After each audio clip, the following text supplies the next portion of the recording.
your brother Spawn back again, finally, with a Rival Fan podcast. Sadly, couldn't make it last week because I was ill. How fortunate, how fortunate. What an eventful week it has been. The week prior was our last show, and on that week, I was sat there doing all that TikTok BS, only for Conte to go to Spurs. Oh my God, it's been an absolute hell of a week for Manchester United. Of course, Man United did beat Spurs last week, but as the Spurs fans are saying, they lost the battle but won the war. United team took aka Jerry with the irons. You love to see it. And James also in here saying hi everyone. Hi James, hope you're doing well. Obviously, my own comment here. Obviously, if you are joining us, make sure you slap a like, subscribe to the channel, but most importantly, get your comments in. We want the show to be as interactive as we possibly can. So obviously, that means you guys asking us questions. But listen, without further ado, first and foremost, let's go to the man himself. Claret and blue is the colour of London. We have got Lawless in the building. Lawless, how you doing, brother?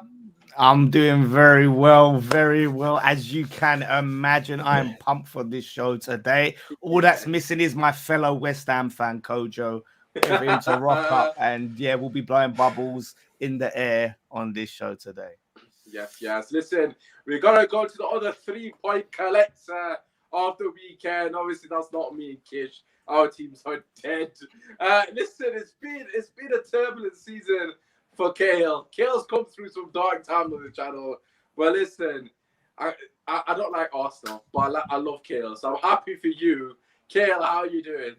Absolutely fantastic, man. This team, we're winning the league, bro. That's all I need to say. We're winning the league. And boy, another 3 points against Liverpool next week. It's simple, man. Yeah, I mean, only the fact that it's the week after. But, you know, we'll let you... Whatever, bro. Whatever. We'll let that I'm on cloud. Nobody cares about international break, so it's next week, innit? Yeah. I mean, I was just going to throw my bars in. We let that slip like Gerrard, but you just cut me off. But it's all good. Anyways, last but not least, North London is definitely not white. But, you know, they got a new Italian at the helm, Kish. How are you doing, my brother? Yeah, I'm good. I'm a lot better than what I was a few weeks ago, put it that way. But yeah, like you said at the very, very beginning, we might have not won the war, but you know, we live to fight another day and hopefully another 18 months. Let's get ready for the roller coaster. But listen, that's why we're going to start, because to be quite frank honest with you, there's not really much to talk about during the game because it was shocking. One stat I saw, I didn't watch the game, thankfully. But one stat I did see is you haven't had a shot on target in your last 2 Premier League games, if I'm not mistaken. Yeah. Obviously, the other one being Man United. And of course, this one being against Everton. Kish, we'll come with you first and foremost. You know, 2 games in charge for Conte. Are you Conte out? Yeah, what? He's not really. No, look. I think you got you've already got some early signs straight away. I mean, I think the Everton game. That your Conte out. No. I'm just saying the Everton game. That's what I was about to say. Whoa. No. I'm just saying the Everton game for me was a dead game. Look, it's a point taken away from home against an Everton team that haven't been great, but you know, you still take it away from home. Maybe on the Nuno we might have completely collapsed, especially when Everton had the better of the chances. To be honest, I don't think we really gave too much in the game. We had a couple of opportunities here and there, but it wasn't really. We lacked the killer pass, but we've lacked the killer pass since Eriksen left. So it wasn't anything that's, you know, not been seen and told before. I think the more interesting thing that I found from the game was after the game. So after the game, Conte and his staff actually got the players back out on the pitch to do running drills. So that for me, they were doing running drills and they were talking about it this morning actually on a couple of Spurs sites as well. And that's the funniest thing. Like, yes, it's an embarrassment for the players, but the fact that Conte is already doing that and getting them on it, you will find out who the players are that are on your side and who aren't. Like you'll get the cream of the crop who actually want to graft and work for the team, and you'll get players, not to name a few, Dale Alli, that just can't be asked. So I think you're disrespecting Dele Alli, to be honest. Yeah, I know. How can I do that? I'm his biggest fan. To be honest, that for me is an early sign already of what's to come. He's gonna get the players on drills. They're gonna be on hard training sessions. I think I don't watch a huge amount of Talk Sport, but I listened to what Simon Jordan said today. about Victor Moses, because Victor Moses is literally his kid from Crystal Palace. And he had a chat with him, and Victor Moses even said that, you know, be ready for hard work under Conte, because you have double training sessions, no stones left unturned. Every single snippet of video, clips of each player's movements, everything from top to bottom is analysed. And for him, obviously, it worked for Chelsea at a short period, and it worked at Inter Milan as well. So it'll be really, really interesting for me as a Spurs fan to see what happens from now on, because you will get to find out on the players which player is actually willing to put in an actual shift now compared to, you know, in the past. But we'll see. It's a big job, huge rebuild job, but we'll see what happens. Who's the manager of Hull? Of who, sorry? Hull. You remember? Do you remember when we brought him out at halftime to do a team talk? Phil Brown. Yeah. So that's all that says to me. It doesn't. It's not a sign of intent. It's just a sign that. No, I mean, no. It wasn't half time. I'm saying after the game, he got the players out to do extra drills, and it wasn't just like it was all the players. It wasn't like the reserves or the subs. It was every single player was put out to do HIIT training sessions, like literally after the game. So again, I'm not thinking too much into it, but I'm just saying that Conte himself is trying to do that. And let's be honest, you're basically comparing Phil Brown to Antonio Conte. That's like he's not comparing Phil Brown to Antonio. It's like you're comparing a brand new C-Class Merc to a Nissan Micra. Relax, man. He wasn't doing that. It wasn't doing that at all. But if you want to get defensive, you want to get defensive. But Lawless, my question to you is, I mean, obviously, Kish just waffled for like 3 minutes there. But my question to you, no, I found so funny about what you said, Kish. You were talking about the players a lot there, but why was that not the case with the Nuno Lawless? Why was it all on Nuno then? But now all of a sudden, let's see which players he weeds out. I mean, was that not the same on the Nuno when they're doing the same bullshit? This is what happens, isn't it? Now you get the new manager, and now it's like when it's the manager you don't like, it's the manager that's the bad guy, and it's the players that are the victim of the manager. The new manager comes in now, and if the players don't perform, it's going to be the players that aren't good enough for the manager until time ticks on and nothing happens, and then you start to turn on the manager. We've seen it before, and this is the thing. If those players don't rise up to what Conte wants to do, then that's not a good thing. Like he's not going to be able to just replace a bag of players like that. You know what I mean? Like so. If it don't work, then it could be disastrous. If they all buy into it, then great for them. They're gonna, Conte could turn it around. But I think there's been a big mentality problem with those players going back to Poch days. So it's gonna be very hard for him to turn it around for all of those players. Like I said, Kane seems to be checked out, and a few other players just don't seem like they're the grafting type. So we'll see. To kind of just forward on that point, it was interesting to see that once Nuno got sacked, not a single Spurs player said anything about Nuno. Not even once. At least when Mourinho got let go. Yeah, but he's been here for what, 10 days? That's what I'm saying. So no one cares. No one actually cares. It's a full relationship. Whereas, have you noticed that as soon as Conte has gone into the Spurs setup, there's an excitement. There's a bubble going on. It's like I'm sure we're going to elaborate on it in like later on in the segment. But it's like with Oli, not hardly any of the players respect Oli. Whereas with Conte, because of what he's achieved as a manager and what he's done, you can't not respect the guy in that way. That didn't work out for Jose though, did it? But again, I have different kind of. I mean, we all agreed at some point with Jose that Jose was just no longer. I mean, you did it, but you did it. I didn't at the beginning. I was the guy that was literally sticking by him all the way until we did warn you, but obviously you didn't hear it. Yeah. Look, you were right. But listen, let's get into Cahil, right? So a couple of things. First things first, right? The job the job that Conte has come into is absolutely astronomical. For me personally, right? I think there's a case he's underestimated it.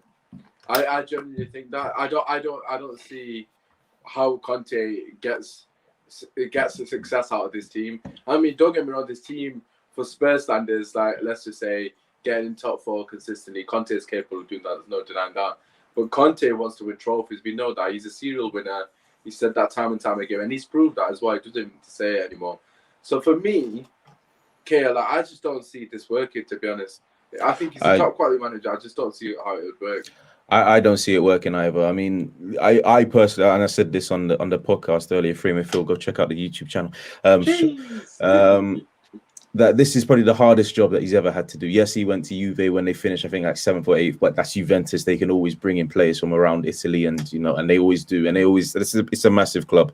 Then he went to Chelsea. Chelsea once again, I think, where did they finish? 10th. They finished 10th, and then boom. But he has players like Hazard, Fabregas, Diego Costa, etc., etc.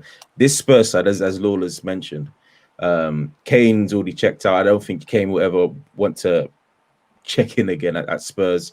Son is very inconsistent, and those are the two. Romero will yet to see how good of a player he turns out to be, but those are the 3 players that you're going to look to hopefully change this around. If you look around the entire squad, it is deadwood after deadwood. Skip, not good enough. Who's that midfielder that you have? Winks is Højbjerg's, he's decent. Winks is there, still there. Your defense consists of Eric Dyer, Davinson Sanchez.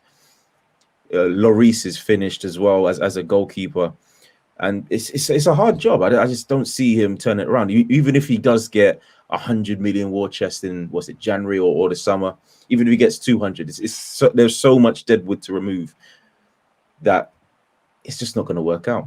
Even if he does get all these top quality players, which I don't think he will. I think I massively disagree, but I actually have actual justification as to why.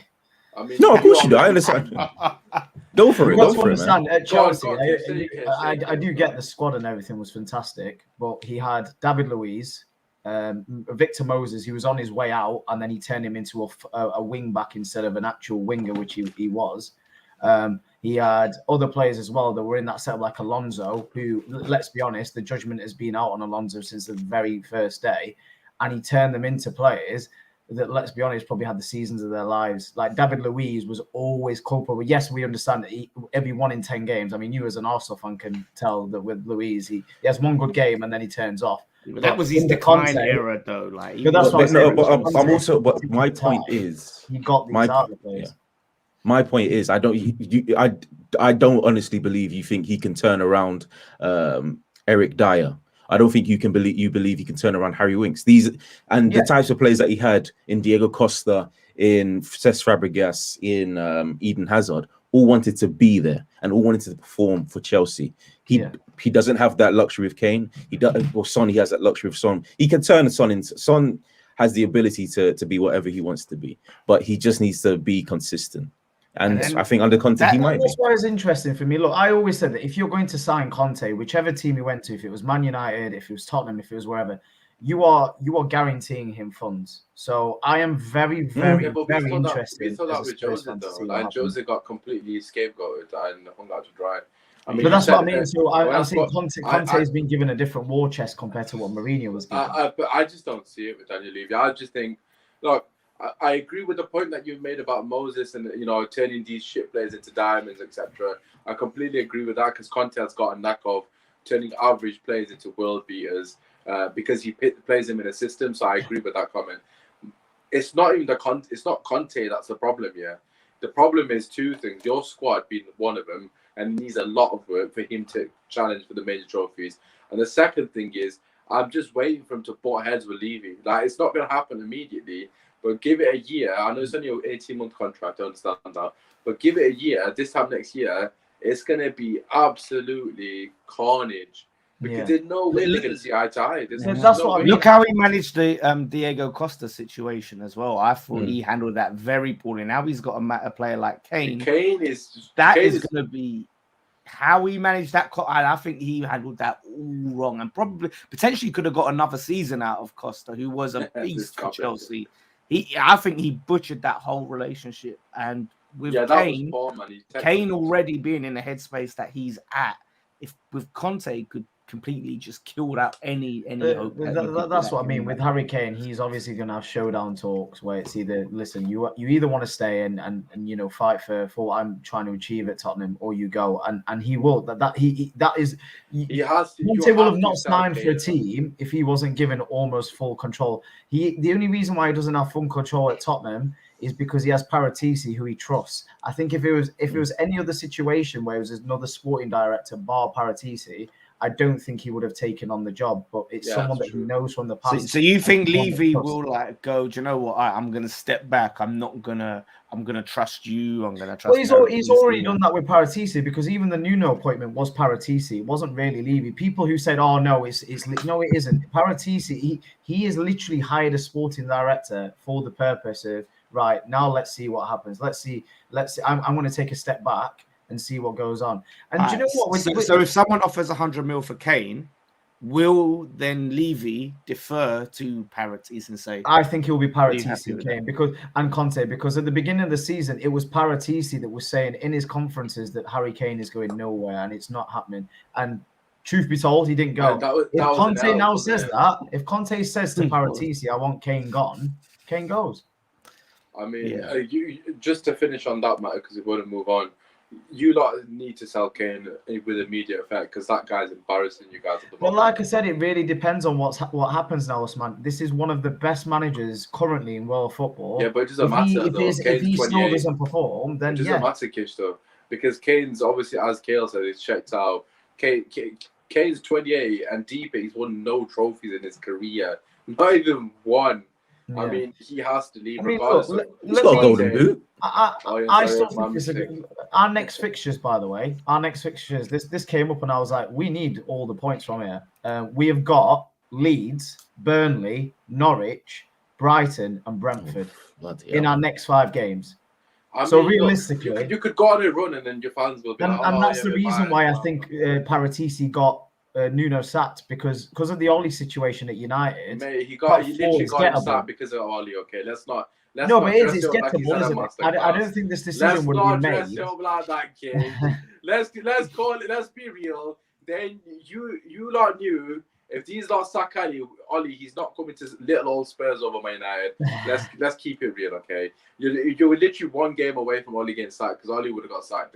Obviously now, basically, for Conte. But look, fair enough, you got the better manager, but I still have reservations with how the club's run, basically. But anyways, let's move on to Arsenal Football Club, the other side of North London, currently flying, I believe you're 5th, if I'm not mistaken. We are indeed. Points behind title favourites Liverpool.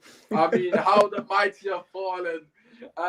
Liverpool are apparently title favourites, only 2 points above Arsenal now, but it is what it is. But listen, Kay, let's come to you firstly.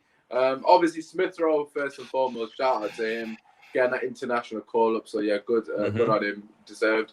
What have you made of that Arsenal the last couple of weeks in particular, not just the Watford game? Honestly, I don't have the words to describe how I'm feeling right now. It's a complete shift from what I was feeling in the very first half of in the first 3 games of the season. You still suck her out. Here's the thing. And Smith Rowe, wait 1 second. You said you sell Saka and Smith Rowe.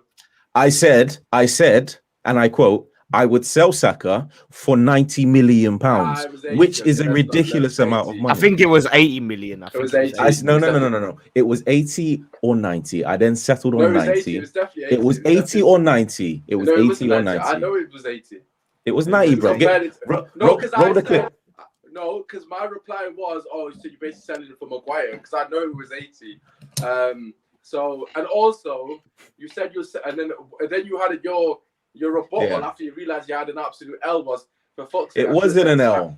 It wasn't an L. For fuck's sake, I should have said Smith Rowe, not Saka. I did say that. I did say that, to be fair. But the simple fact of the matter is, any amount of money, £90 million is a ridiculous amount of money for any player. Okay. It is what it is. Yeah, well, I'm saying 90 now, innit? So anyway, I would sell Saka for £90 million. So you basically sell Saka and replace it with Nicholas Pepe, and that's what you're saying, isn't it? Absolutely, that's exactly what I'm saying. That is exactly what I'm saying, Usman. Thank you for being the transfer guru that you are. But yeah, I can't complain with what Arteta is doing right now. I mean, he's got them believing. He never lost the players, and he did lose a lot of the fans, but he never lost the players, and that was the most important thing. He got his players in. Ben White has looked great. To be honest, our defense has looked completely and utterly solid.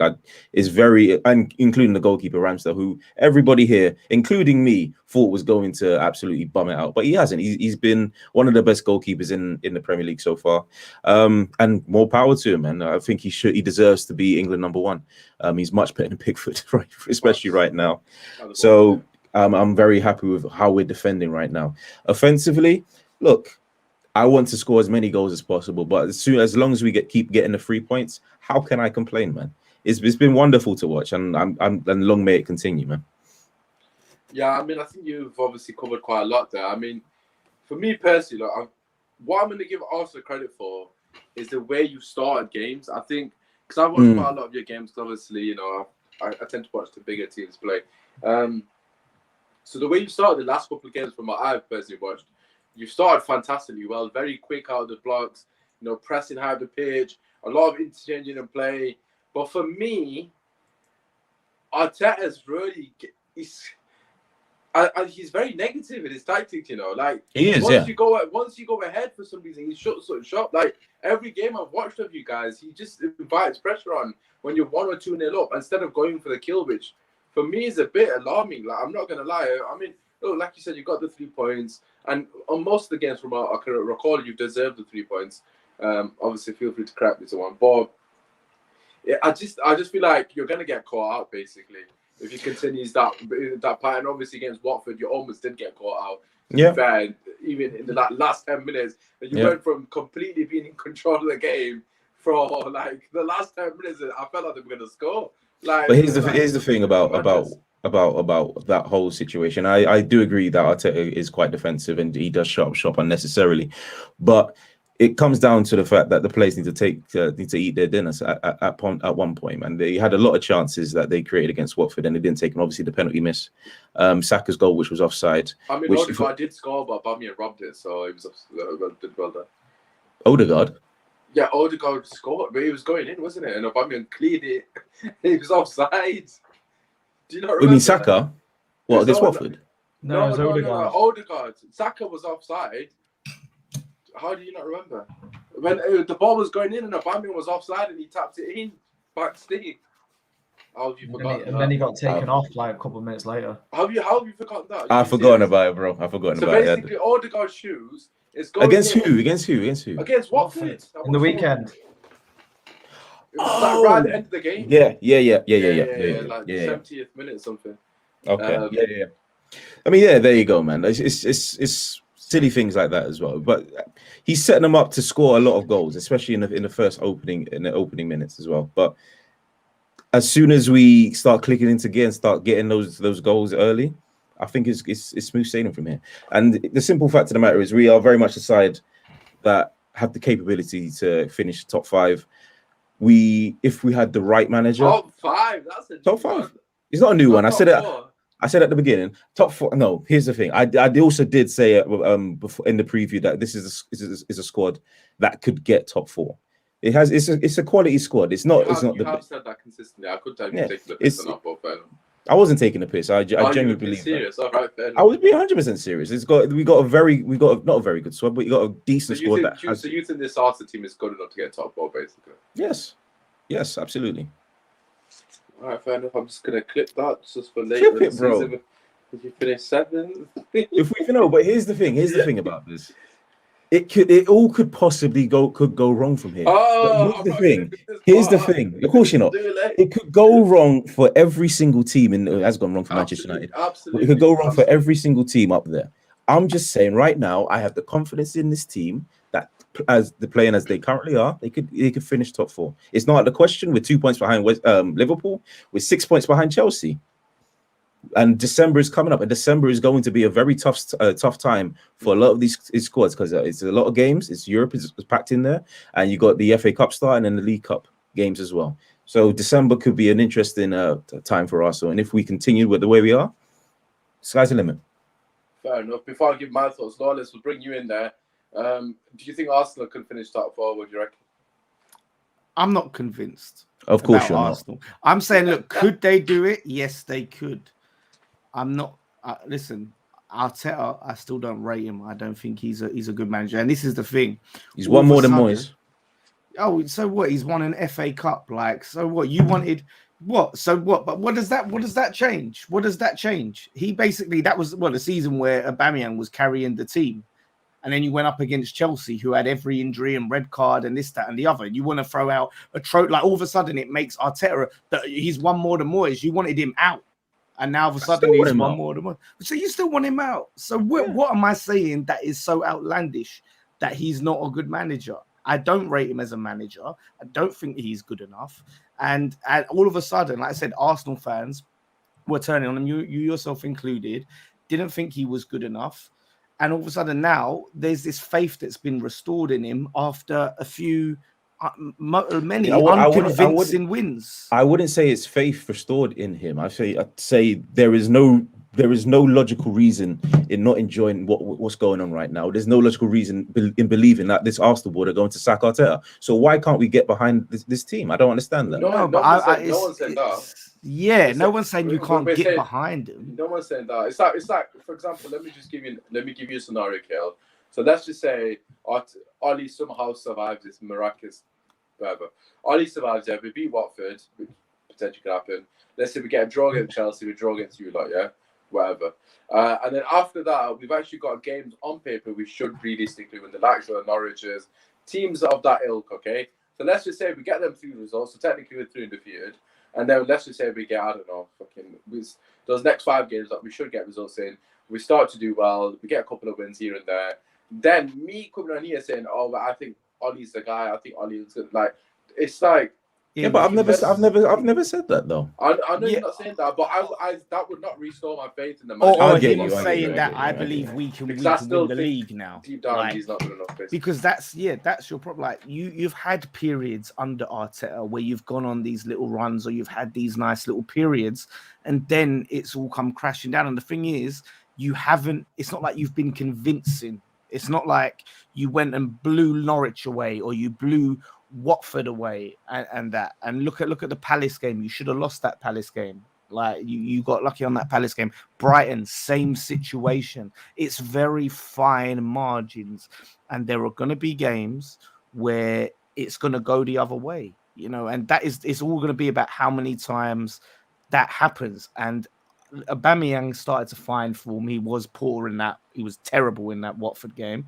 And it's going to be a big question of, can he be more like the old Aubameyang for most of the season, or are we going to start seeing shades of last season with that player? There's so many question marks, but his inexperience, I think, is what's going to cost him. You could have something special there with some of them players if you had a top quality manager, and that's the missing link, and I just think that's what's going to trip you up. Yeah, you should definitely, of course, you should enjoy winning more than losing. Yeah, absolutely. But and this is, and we're going to talk about this more with West Ham and things like that. It kind of, where I get a bit of a chip on my shoulder is West Ham has sat joint second, but so many people are talking about Arsenal for top 4. Yeah, and it's a bit of a cop-out because everyone's disregarded you guys. Yeah, and where we've been consistent, months, we've had bigger challenges. And you do well in Europa League as well. Yeah. But when it's Arsenal, people say they're back.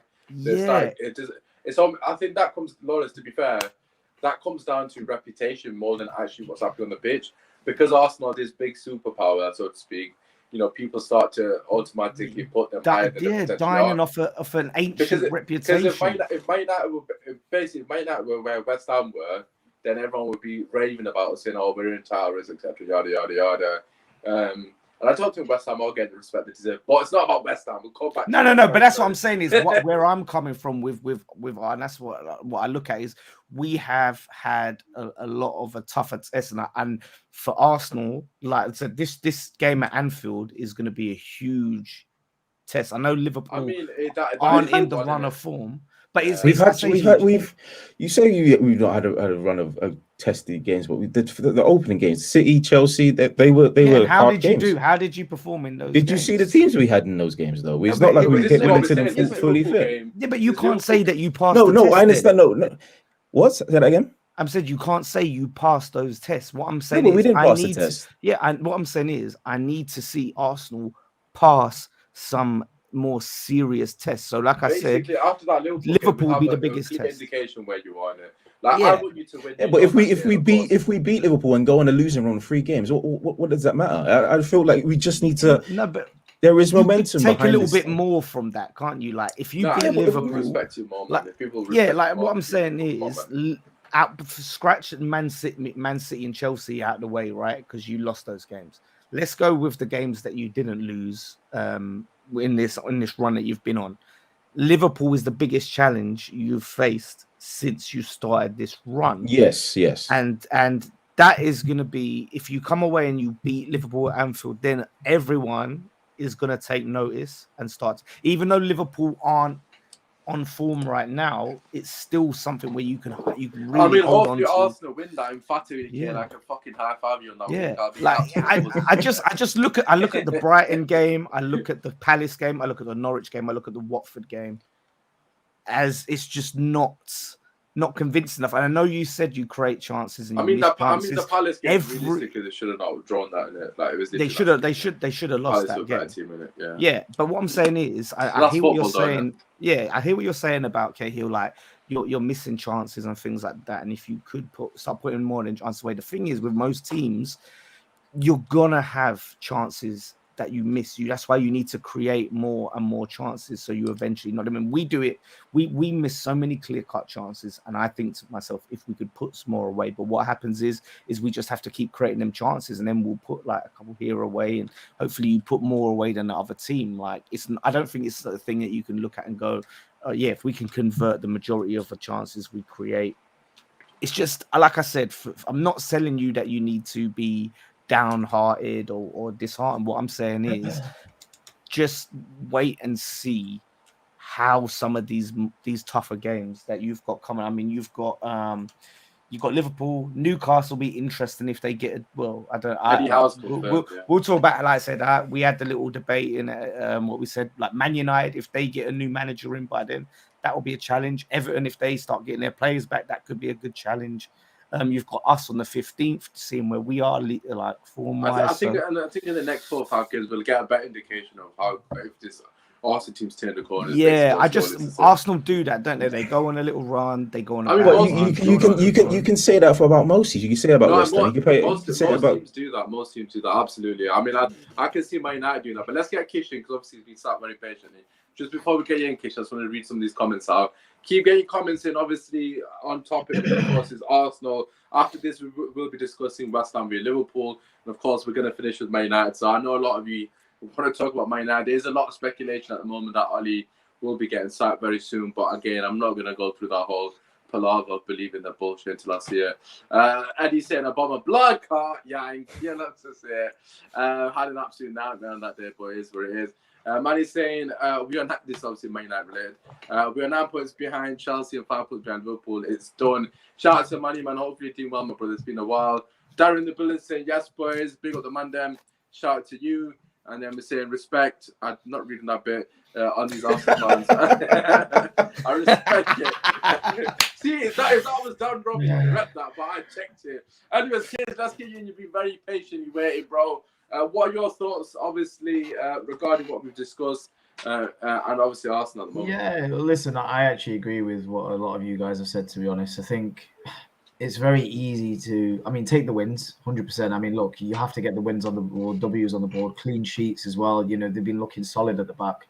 However, similar to what Lawless said, look, the 2 tests that they had initially in the season, granted that they hadn't got their full squad yet because the transfer window was still open and they were still trying to sign their key players. I think Ramsdale was signed, second to last day of the window. Well, he wasn't playing, was he? So? Yeah, Tomiyasu was signed on deadline day. He's been a regular for Arsenal at fullback. So I do get that point. However, the game after that was Norwich, a poor Norwich team. I'm sure we can all agree. And I think they only just squeezed through it was a 1-0 result, and it could have gone either way if you watch that game, to be honest. And then after then, momentum is everything. You played a Tottenham team where, let's be honest, every single fan, including Tottenham fans, thought we were going to lose because we were that poor, got battered. Then you played Palace where, let's be fair, you were played off the park. at your home ground, and it was a last-minute penalty that got you out. It wasn't of a it. penalty. It was a Lacazette goal, yeah, from a corner. Corner, yeah. Vieira was on his knees, you know, and that's a club legend. How can you do that to your own legend, kid? And then you've got Leicester, who this season so far have been indifferent. They're not the Leicester of what's been the last few years. No, that Leicester win was good actually. But that's what I mean. Having said that, just you come have off the to back give of credit. fucking slapping us. Yeah, that's what I mean. So you have to give credit. Well, when that's credit's due. achievement, Paul. No, what I'm saying is you have to give credit when credit's due. Look, you take the wins, take the positivity that's going their way. I see Arteta very similar to Ollie in a sense where he can get a squad to a certain point. This is the beginning of the process where he's rebuilding. He's got rid of a lot of the deadwood, a lot of players that were past their peak. He's still not finished it because you've got players like Chambers, Holding, Kolasinac that's still there on the last year of their contracts, a few of them as well. So he's getting there. But I do feel that there will become a point in time in a few years, not right now, but in a few years where it will be, right, he's done the best he can. It's now to the next phase, and it depends on what the board does. I think the board is massive in this because the Cronkies have been at Arsenal since, I think, early or mid to late 2000s. 06. Yeah, 06, where really, if you look at their achievements from 06 to 21, they were title challenging, you know, they had a title challenging team at 2006 still, and now they're not even top four. They've been there for that long. Yeah, exactly. It's been a minute, man. It's been a minute. If you want someone that can compete for the top four and do what happened at the end of Wenger's era and become a cash cow for Champions League, I think Arteta can do that. I definitely think Arteta can do that. But if you want to go back to Arsenal's golden era, challenging for league titles and big honours, then there has to be something that gives. Whether I suppose we'll find that out down the line, and I think it's too early to say. Yeah, but that's what I mean. So far, it's great for them. But yeah, what Lawless said, this for me, even if Arsenal don't win this game against Liverpool, even if it is a loss, it's the manner of the defeat in my opinion. I get you. Yeah, I agree with that. If it's something like the Man United Liverpool game where it's a comfortable, right? Why you got to bring us into? I'm just talking about recent examples, isn't it? Where fair enough, but if they actually show that, you know what, play like Man United, sack the manager, bro. No, what I'm saying is if they actually show the fans that was a competitive game and it could have gone either way, and it was just a case of individual brilliance, maybe from Salah, Mane, or whoever, then you can't argue with that. There's ways about losing a game, right? So if that happens, then you can still say that there or thereabouts. But momentum is everything in football these days. Like you've seen it, little decisions go your way here and there, especially when you're winning games. It's just how it happens. So I mean, speaking of which, I haven't even brought it up because obviously I don't want to be that guy. But you know what I'm gonna say in it. I don't know if you guys have seen the replay, but that was fucking pathetic what you lot did. About the ball, kicking the ball. I've seen a lot of Arsenal fans saying they're finally showing cojones. I'm sorry. I understand. 1 second. I understand what Arsenal fans are trying to say because you guys need to be a bit more dirty. I do agree with that comment. However, that is just pathetic sportsmanship. Here's the thing. A player's gone down. He got straight back up. No, they kicked the ball out. He got straight back up. Then he got back up. I'm sorry, he wasn't up. He got straight back up. He wasn't up, bro. Regardless, he got straight back up. He wasn't up. He wasn't. You had to give the ball back. I mean, everyone. He got straight back up. We scored the goal. It is what it is. Like I said, Danny Rose could have not kicked. He kicked it out because he was concerned for the player. What Danny Rose was doing is very clear. He even pointed to the player. Yeah. And for me, he did get straight back up after the ball was kicked out. I've got to be honest. But I just felt like you should have passed the ball back. But Danny Rose obviously kicked out. But then again, Danny Rose was playing dog shit, so was he using it as a cop-out? I mean, Here's the thing. We didn't. We scored. We got the 3 points. Let's move on.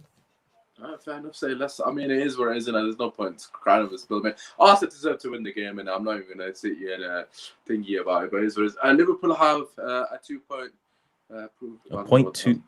A point to prove after losing the Hammers. Why can't I read? They just need to. Just before we move on, Kish, any thoughts, mate? You thought I forgot?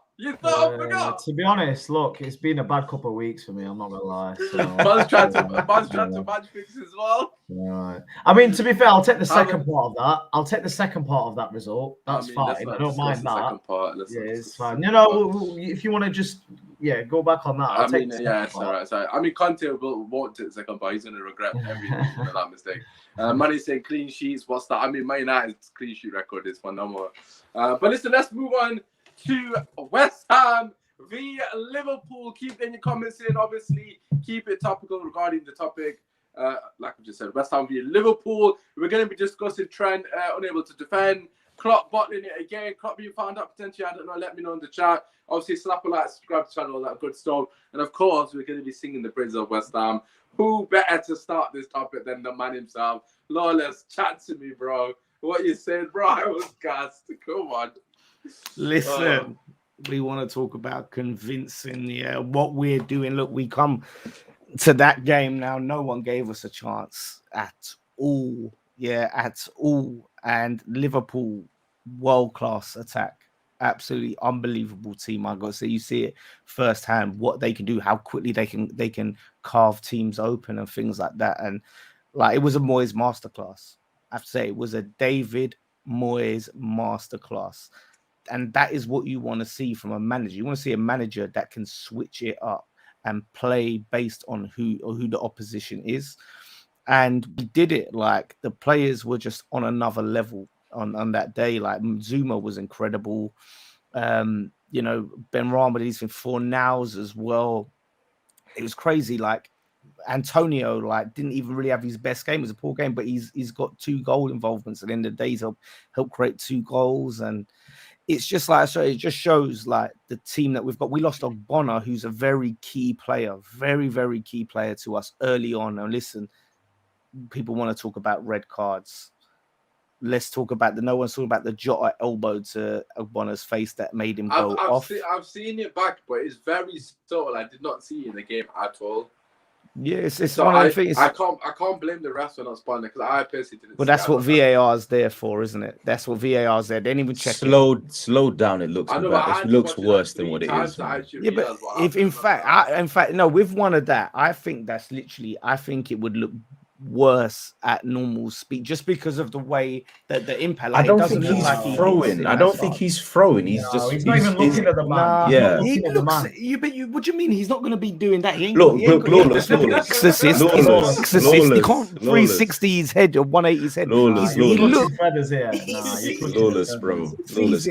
Lawless. None of those challenges were red cards. None of them. So there's just this whole conversation. What I'm saying is, is they want to cry about Creswell. I understand that, but it's not a red. Creswell's not a red card, and this is not a red card. Yeah, but that's what I'm saying. A red card. That's not a red card. That is the most obvious red card. That's not a red card. It's a disgusting challenge. It's disgusting. You're hilarious, bro. His foot. Look how high his foot is, man. He deflected off the ball. It grazed his knee. Come on now. That man wanted to take Henderson into full-on retirement, man. Listen, it was a yellow. I wouldn't have argued with a yellow. Yeah, like, I would have a red, even like still. But yeah, like I said, there's no intent. Set off for something similar against fucking who was it? He dived into that. I know, but it was the same, innit? Like he got the ball. No, he didn't. No, Cresswell didn't dive into it. His foot hit the ball, and his foot lifted up to Henderson's knee. Come on, guys, man. You can't be saying that. It was and then like the talk about it's a foul on Alisson. Like if it's true what people are saying, is that we aren't because that was never a foul. Sure. That was not a foul, no. Because look at the Gundogan versus Brighton. Yeah, there was it Bernardo Silva where he actually I was saying like if keepers are still protected, that would have been a foul because he barges into him and sort of knocks him. But so if that's not a foul on Brighton's keeper, you cannot say that's a foul on Alisson at all because they haven't. Lawless is coming with the point.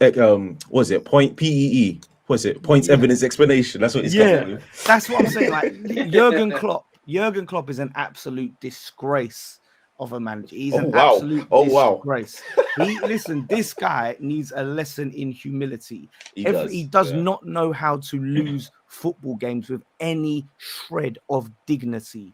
The guy come out, he tried to complain about the Alisson thing. He tried to complain about the Creswell thing. Didn't see Salah dive. Didn't see Jota. Didn't see this, but see everything that we apparently did.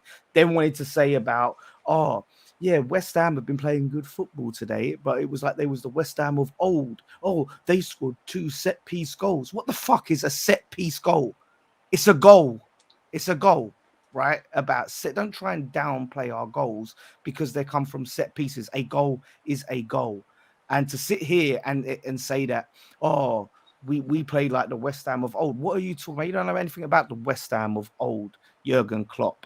At the end of the day, like he wants us to open our doors, open the floodgates. People want us to be a Leeds, yeah, where we lose for your entertainment. We're not here to be a Leeds. We're here to win football matches, and that's what we did. He would have loved it if we just went, there you go, Klopp. There's the keys to London Stadium. Go and score yourself 5 or 6 goals. That's what he wanted. He's a little bitch. That's exactly what he is, and he needs to learn some lessons from Pep Guardiola about class. Are you clipping that? Please clip that, bro. He is. I'm telling you, you can clip it. He's a little bitch. And listen, he has not got the swagger of Jose Mourinho to be able to pull off. Like Jose Mourinho, yeah, he can get away with that because he has that swagger about him, yeah, where you just look at him. He owns it. He knows he's an arsehole.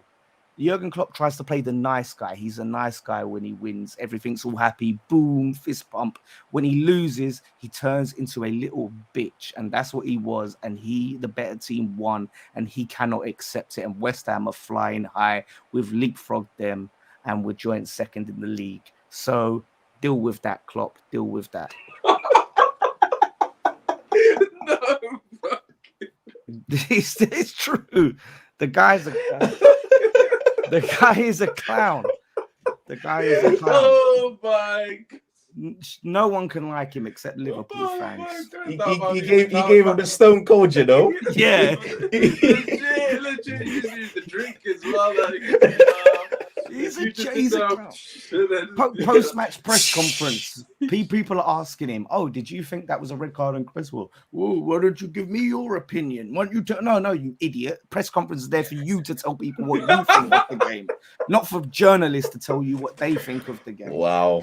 Like, honestly, he's the worst. He's a great manager, but he honestly is a piece of shit as a person. As a person, whoa! Yeah, I was going to say, as a loser, he's a horrible loser. No, because he's a horrible loser. Because it's all an act. It's all an act. All of you this think? Nice guy, boom, yeah. Shut up! Like you're sitting there, yeah, and he shits on people that try to do their jobs on a way. Every time he loses and they ask him questions, he tears them down. He's awful, man. I honestly cannot stand him. I used to like when he first come in, I liked him and he had the energy. When you really see the real side of Jurgen Klopp, you see what a nasty piece of work he is, honestly. But West Ham, yes, Moyes don't do that. Even when we won, Moyes is saying we could have done this better, we could have done that better. Pep Guardiola, we knocked them out of the cup, but he was like, when West Ham are a fantastic team. Oh, what did you think about this thing? Should they have got a red? I didn't see it. Well done to them. Yeah, but Pep says that about every team, even if he smashes them 5-0. What a wonderful side. Yeah, great but side. That's cool. Like, but that's what I'm saying. He keeps the same energy. If he loses, yeah, fair enough. It was a good team. You just make yourself look like a dickhead at the end of the day. So Liverpool fans won't like it. Can Liverpool fans disagree? Because let's be real, he does bitch a lot when he loses. I mean, he's a proper sore loser, man. Obviously, you probably best yourself, but like for me personally, a lot of what he was complaining about was just nonsense. Because at the end of the day, you were the better team.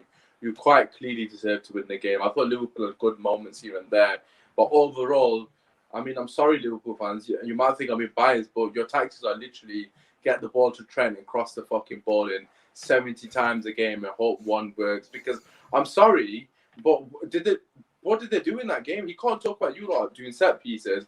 All of their chances are coming from cross after cross after cross. It didn't work this time. Let's go back to Trent. Get him to cross it in. Trent's goal come from a set piece. What is he talking about? What is he talking about? Yeah, technically it did. But like all Liverpool were doing was just fucking going down the wing and crossing it. But there's nothing wrong with that. But if you're playing that kind of football, you can't start bitching about another team in the way they're playing. At the end of the day, like you said, what does he expect? You to just fucking sit there and open your legs up for them to come and flipping violate you? Exactly. He wants you to believe in that. I think you summed it up perfectly. We're going to pass it to Kish. From a Liverpool perspective, Kish, obviously we'll let KL speak on West Ham. From a Liverpool perspective, this is a huge L for them, isn't it, really? I mean, yeah, they kind of got themselves back in the game to the extent. I know obviously they were 3-1 down, but got themselves back in. Did they not take the lead? Or no, was it 1-1? I can't remember. no, it was 1-1. 1-1, yeah. Then it was Obviously, at 3-1. 1-1, you think that Liverpool, a team that's chasing for the title, would have grown to ascendancy, and then there's just got a counter-attack and violence. Yeah, I think there's a couple of things on Liverpool. I agree with what Lawless said about Klopp. When Klopp first came into Liverpool, he had some kind of humility towards him, a bit more dignity and class. Since he won a couple of trophies, either the Champions League and the league, since then he's just been. Do you think the pressure's getting to him, Kish? Yeah, he was chasing Chris Wilder at Sheffield United last season, having little huffs and puffs about him, about the fixtures overload and how it's a disadvantage for these clubs. And it's like, you've got the squads. That's why you have the most money and the most revenue, because you have the money to have these bigger squads to do that. And if Moyes is managing to do it for West Ham and playing in Europa League on a Thursday night, I don't understand how he. James Clark makes that comment, just to add on it. He said he complained about playing in Europe Tuesday or Wednesday, even though we played on Thursday. West Ham for me have a way thinner squad than Liverpool. So if they don't moan and Moyes doesn't moan, then why should Klopp moan? It makes no sense. With regards to West Ham as well, quickly, David Moyes for me has to give massive credit. I mean, after what happened at Man United, it's taken him 5 years, if you think about it, to rebuild his name. He went to Sociedad. He went to West Ham. He was a laughing stock at West Ham because he came, I remember in his interview where he said, I only win. That's all I do. He came out with something like that. All the West Ham fans were laughing. I win. Lawless, I know for a fact you didn't want him at the beginning. Yeah, Lawless was from boy. So he's won over, I'm sure, almost 100%. Practically I'm sure there's got to be like 100%. So and it's good for him because people forget about the good work he did do at Everton before he went to Man United to get the job at Man United. He did a very, very good job at a club where at the time they didn't have the owners that they have now. They were very cash strapped. They had to sell players like Wayne Rooney just to reinvest and get the money that he was given to buy from that. Made Fellaini good enough for Man United to pay about 40 million for him as well. So he paid the 40 million for him, didn't he? Yeah. So he in the end he thought he'd pay them back. Fair play to the guy. But with regards to Liverpool, look, last season, Van Dijk, injury. That's why we're leaking goals. That's why we're struggling. This season, Van Dijk's played almost every single game. They're still leaking goals. I have not seen Liverpool, for me, a team where you can get at. The defensive errors that they were making last season without Van Dijk have not moved away. They've not changed. They were going on about Gomez and Van Dijk being this stonewall defense. Gomez is playing League Cup games these days. Like they're not. Literally, it's just not there for them defensively. And I'm going to bring him out. Robertson, for me, deserves a lot of slack because that guy has been off colour for about a year and a half. I remember last season when they got knocked out by Atletico Madrid, and these lot celebrating like they've won the tie already, and it's like, shut up, man, you idiot. Like honestly, that the other guy that they got I can't even pronounce his name. The Greek Tsimikas. Yeah, Tsimikas. Yeah. For me, what's he done this season not to deserve to start more games for Liverpool? I can only think of favouritism and the fact that what Robertson's done in the past for Liverpool to get into that starting lineup, because he's been poor for more than 12 months now, Robertson, for Liverpool. So he's got no excuses for me. And with regards to what you said as well, it is literally reliant on crosses from the fullbacks for them to just say, right, 1 out of 70 will get to one of our attacking players, or it'll be individualism from Salah or Mane, and they'll score. And you can't keep relying on that. What's happened to Liverpool now is they're so one-dimensional where they've been fought out. Every club, every team, if you've got the right setup, which Moyes did, you can get at that Liverpool defense. You can get at that Liverpool team, which is soak up the pressure. I mean, the West Ham should have scored more, man. Have the players up front that can counter dangerously. Yeah, Benrahma, Bowen, Antonio. It should have been 5-1, They caused Benrahma and Bowen and let's not forget. I'm not going to forget Fornals because Fornals has really improved this season from what I've seen of him. Yeah, they caused that Liverpool defense absolute nightmares. Where was Van Dijk's leadership skills there then when they were getting absolutely bummed at the back? Where was that? Where was them leadership skills? Where's that yard of pace that everyone said he hasn't lost and he's got this brain? He did make a crazy tackle. He got absolutely. Honestly, I think he's still lost his head at the moment. He might as well still be on the stretcher because I think he's not left the London Stadium yet. So it's a tough one for Liverpool. I mean, look, the other part that Lawless said, I agree with. Liverpool are a team that don't need 90 minutes to prove their worth. Within 15 minutes, they can completely turn the game on its head and finish you. So all credit to West Ham there. And this is why people said at the beginning of the season that they don't put Liverpool as like one of the favourites to win the league because they've not strengthened in areas where they needed to. They've only signed the one player, Kunate, when really they did need to refresh the forward line, in my opinion. And I do think this season, I see them coming third or fourth, but no higher than that for me. And I just don't see them challenging for the league. I mean, like, just before I pass it to you, Kay, like, from what I've seen of Liverpool, yeah, I've seen them hammer Rosa Hargreaves. But in general, I think they've been quite good, actually. I'm not going to lie. I think they've been good. Yeah. But defensively, they have been very suspect, which is why I was so disappointed in the way we approached the game, because I thought defensively we could have got at them quite easily, even on the counter-attack. But as you said, Kish, like, I've noticed the pattern with them. They're playing a very high line for some reason, like, very high line. I mean, there was numerous occasions of West Ham got in behind with ease. Like when he went 3-1, it could have been 4 or 5-1 before they scored theirs because Antonio missed an absolute sitter. I mean, he's through on goal and then leaves the ball behind him like twice. Like, I don't know what happened to Antonio. What baffled me more so is if you look at the centre of the midfield / defence for Liverpool, once a winger or once an attacker gets past those two blocks, i.e. those two players, it is literally open goal. It is literally like if we had a bit more pace. I could not believe that. Yeah, I couldn't believe that. Yeah, if you saw that in Sunday League football, you'd be like, "What is going on here? Like, where's the rest of the defense gone?" It's crazy. I mean, that midfield is shambolic though. Like, just quickly, I mean, how is Thiago not getting a game? It really does baffle me that he doesn't even get into that team because Oxlade-Chamberlain starting over Thiago Alcantara. I mean, it's because of it's what Klopp wants, though. You understand what Klopp wants from midfield. He doesn't want any quality. He just wants runners and he wants energy. He wants passion, and that's what's. He needs to get Tomlin and Fred. Apparently, they're really good at that. Yeah, Xhaka as well. I hear.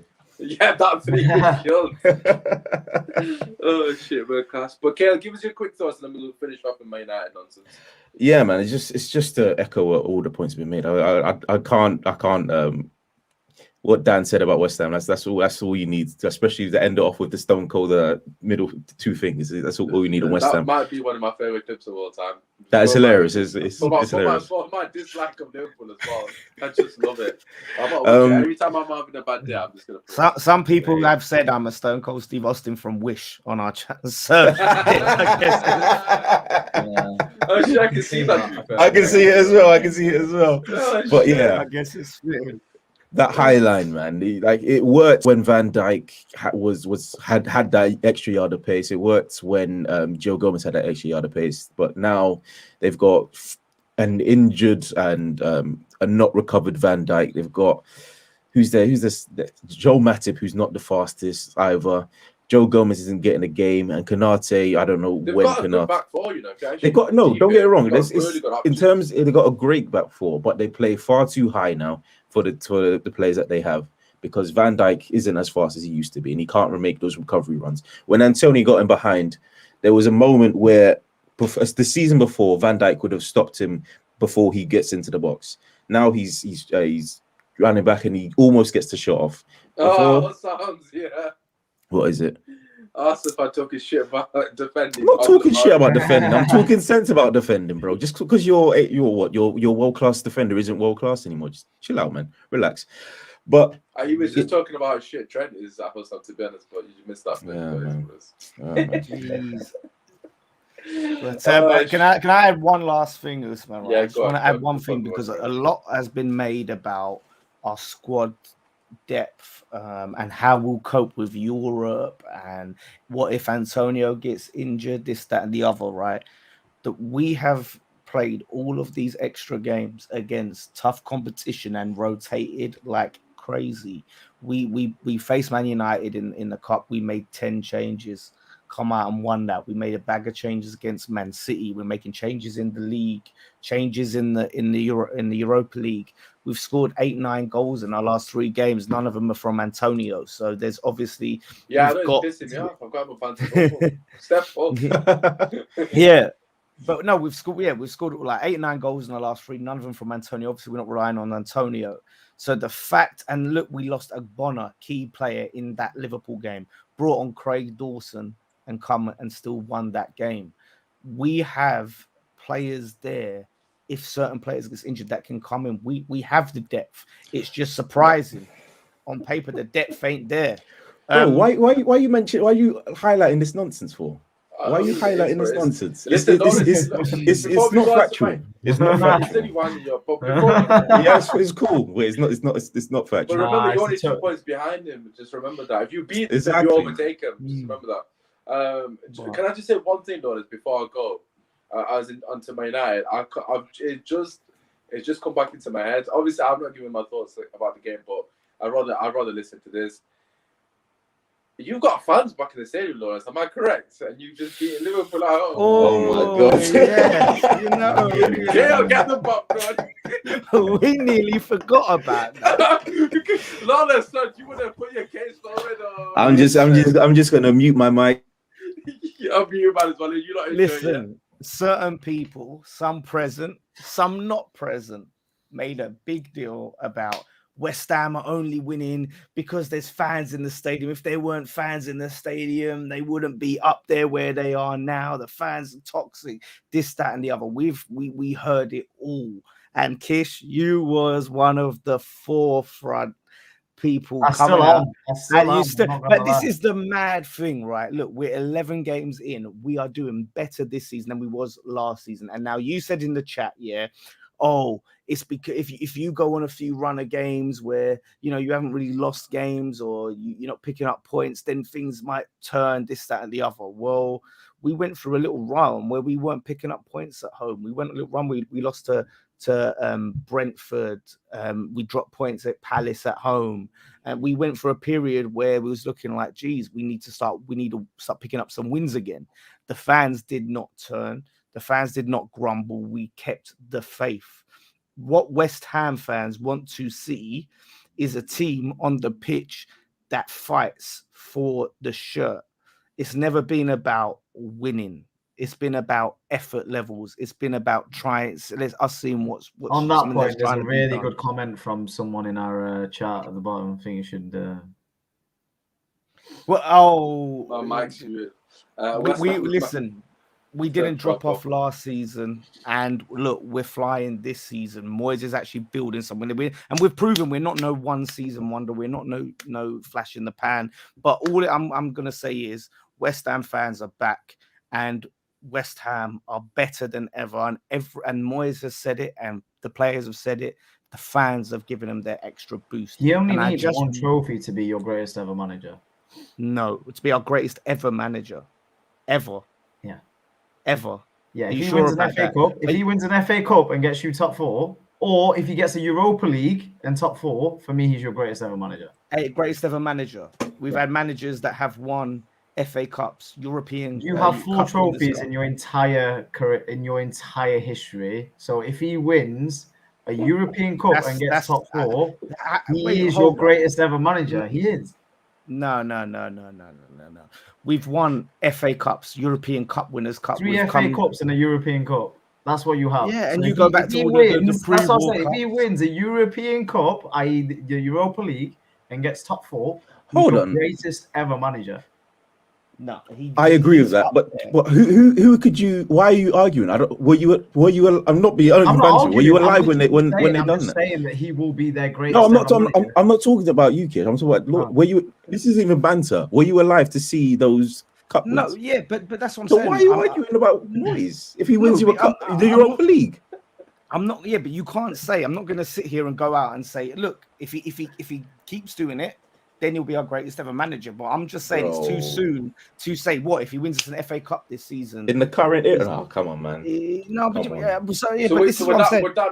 not cement him as the greatest, or you said you going back to greatest Premier League manager? Greatest Premier League manager, hands down. Like Premier League. It's not hard, is it, to be the greatest Premier League manager? Is it for you? Yeah, but do you know what I mean? Like at the moment, obviously Harry Redknapp's leading it for us. But yeah, greatest ever. We need to see a lot more than that. Look at the players that Ron Greenwood brought through with like Bobby Moore, Jeff Hurst, Martin Peters. Like, it's not even all just about, okay, what trophies we won. What did they build for that club? Like the players that we brought through, the football we played got us the fan base that we have today. There's a thing, right? And you guys might not know it, but we back in the thing, West Ham were everyone's second favorite team. They're my second favorite at the moment. Yeah, but it was a phrase that everyone said because of the football we played and the players that we have, and it's going to take a lot for Moyes to do that. But listen, he's on track to be our greatest Premier League manager. I'll give him that. I mean, Premier That's League. what I'm gonna There's say. no denying If he that. gets you top 4, then he's your greatest Premier League manager. If he gets you top 4.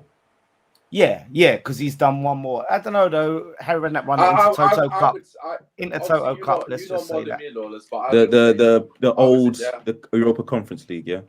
Yeah, it's potentially the old Europa Conference League. You won the Intertoto Cup. Come on, let's count that. If Tottenham counting the Audi Cup, like we count They've got a League Cup, to be fair. We don't count the Audi. They don't have it. Your players do. Your players do. Your players do. Our 26 trophies doesn't Lucas count Moura as does, don't Audi worry, Cup. bro. You never sense that. Your players count it. Yeah, your players count it. But what I'm saying is, Lucas Moura was on his knees. Yeah, because the poor guy was robbed of the Champions League. He was on his knees, pointing to the girls.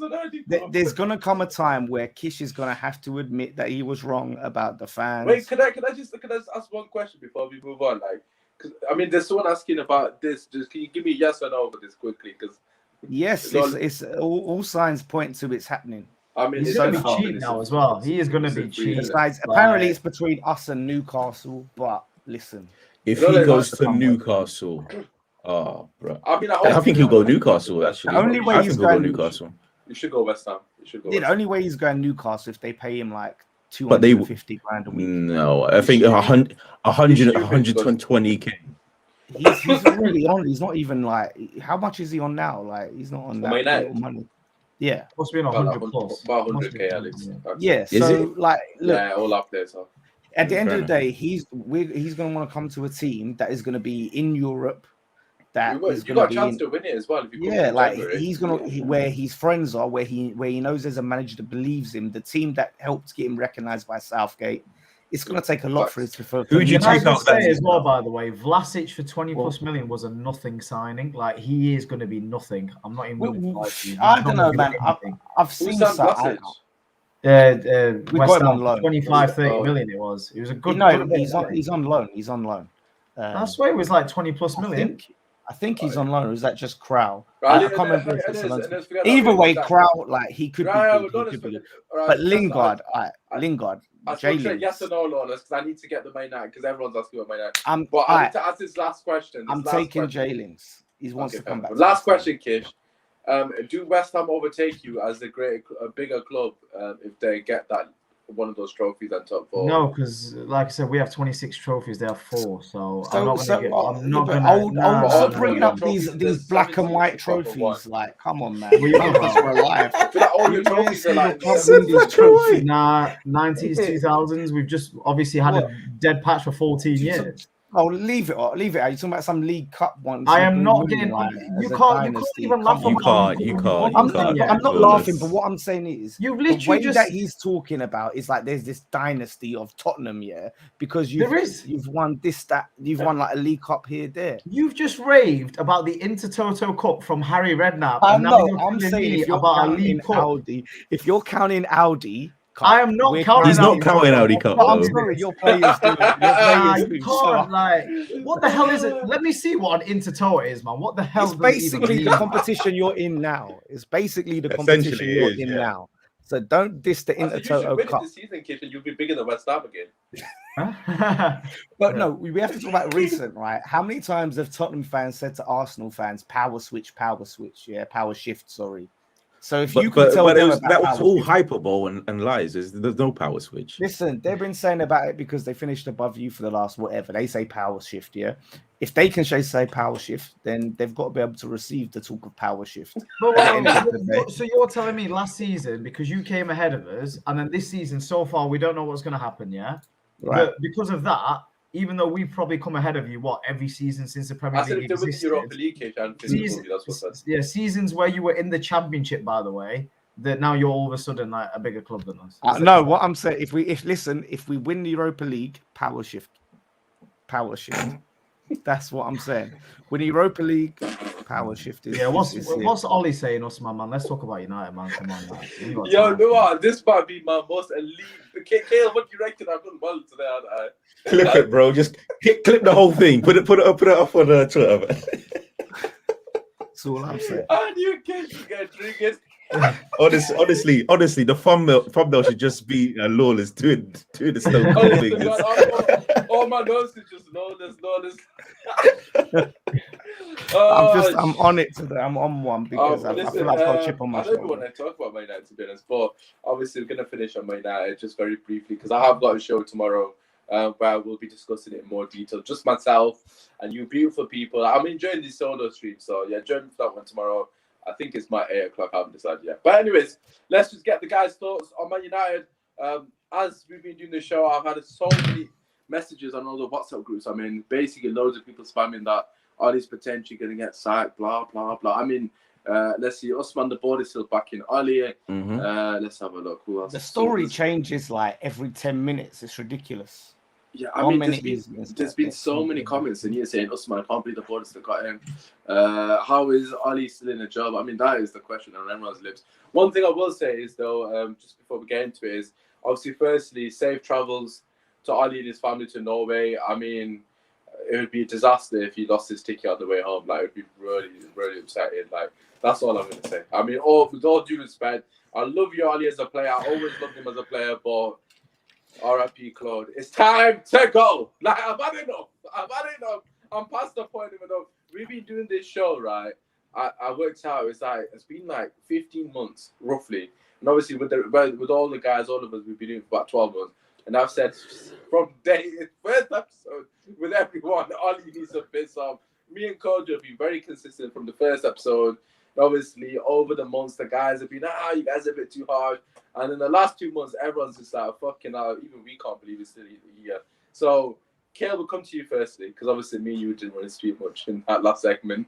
Not that I'm complaining. Kale, we'll come to you firstly, bro. I mean, what are your thoughts? Like, you're above us now. You're the bigger club. You know, how are you feeling regarding United? That was in no doubt anyway, but it is what it is. No, that game, it's weird because everybody thought that Liverpool defeat was embarrassing. That City defeat was even more embarrassing, man.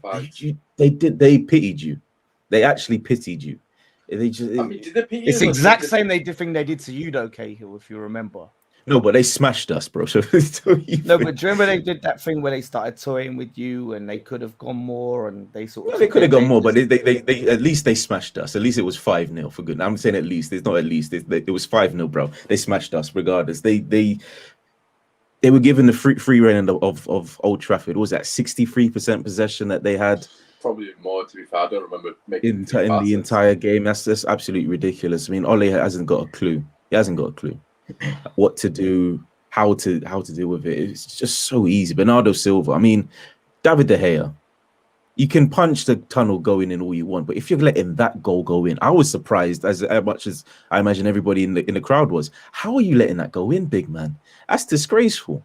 You're meant to be this top quality goal. Because Ollie. Yeah, it must be. Man. Probably that. Yeah. That's not in the word, Lawless. Trust me, I've let it all out. Trust me, I haven't let it all out. I actually think it might not have been on a target. I feel like it might have been an own goal. It hit his chest. His chest was in the post, and it went. To be fair though, I understand he messed that up, but it could have been. It would have been 5. True. Even the game against Liverpool, it could have been 10-0 if it wasn't for De Gea, to be honest. True, fair enough. But still, you those are the mistakes that you'll be remembered for, especially on the game. I mean, it was a bad mistake. Obviously, we've got a shit defense. We can't really cover him. Obviously, Ramsdale had a howler as well, but got away with it. Alisson had 2 howlers, to be honest. We didn't even mention Alisson. But listen, it's not about them guys. But look, De Gea aside, Stone Cold Steve Austin. Yeah. No. Okay, so De Gea aside, obviously De Gea, absolutely. D'Lo Brown. But You could have gone with The Rock, big dog. He went D'Lo Brown. What's going on? He went D'Lo Brown. Like I'm shaking my head like a madman.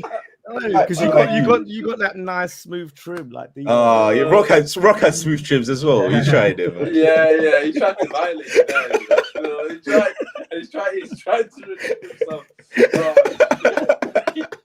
Oh my God! You know what, Steve Austin? That's a red shot. That whoever said that, I can't unsee it now. To be fair, I'm really disappointed you didn't do the cans thing. Then give it. I'm really disappointed you didn't do. Can you do that on the next show? There we go. I just paused it. That's what you need to do. I know you used to do it on the watching when you used to pour water on your head, but I don't do that. I'll do it. You need to bring it back. But listen, Ken, obviously, the Hera side, I do agree with what you're saying. You definitely shouldn't have let that in. But can we just talk about the fact that we've decided at home that we're going to park the bus and say, no, Man City, it's a training ground, isn't it? You guys do what you want in it. Like, how is that acceptable for my manager? Like, it's not. It really isn't, and I don't know. It is time to go. It simply is. But I keep saying this. I don't trust any of the reports saying that the board are mobilizing, that they're going to they want to get rid of this man. I don't. It makes perfect sense for the fans. It makes perfect sense for the club. But you know the Glazers better than I do. When have they ever made sense? They're not getting rid of him. I mean, I can't see it happening. I mean, there is a protest happening on Saturday. It's a shout out to people who who organised it. I mean, there is. I mean, I might go again. I'll see how I'm feeling. But apparently, the speculation is the fact that there's a protest, and the last protest was an absolute shambles. If you remember correctly, the fans stormed the pitch. The protest prior, I was at that one. There wasn't any commotion, but the protest prior to that one, they stopped the Liverpool game from happening. I mean, that's what I was hoping would happen again. Before us getting slapped by Liverpool, I was hoping there would be a protest and we stopped the game. Or against Man City, I'm surprised that we didn't stop that game. I know people said you can't condone that kind of stuff, but I don't even give a shit anymore. I've gone past the point of caring because it's quite evident that the club don't care about the fans. But Kish, listen, let's come to you. Right.